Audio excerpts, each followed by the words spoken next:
Sometimes it's useful to find if a particular value exists in an array. One way to do so is to use a loop to check the value of each array element, but that's inefficient. A much quicker and simpler way is to use a function called inArray. To see how it works, let's use the indexed array flowers, which is at the top of this page on lines 2 and 3. The inArray function takes two arguments, the value you're looking for and the array you want to examine.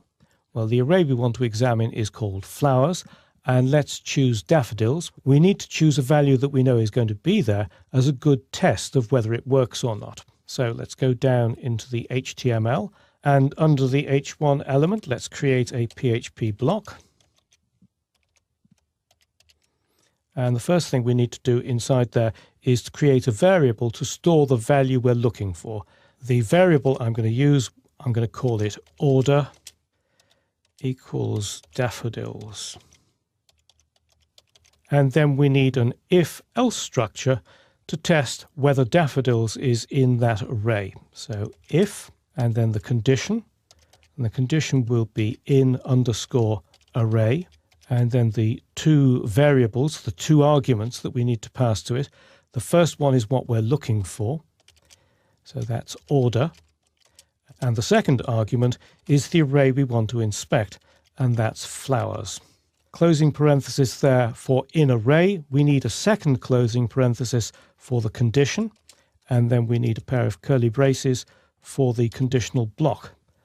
And inside there, if it exists, we want to display, so we're going to use echo, and we'll use a double quoted string.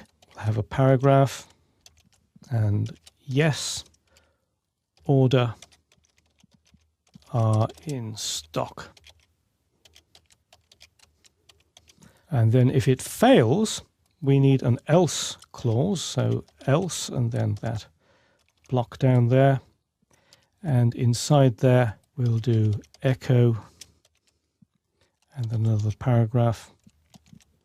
Sorry, no order available. So if we save that page, we can now test it in a browser, and that will tell us whether daffodils is actually in the flowers array.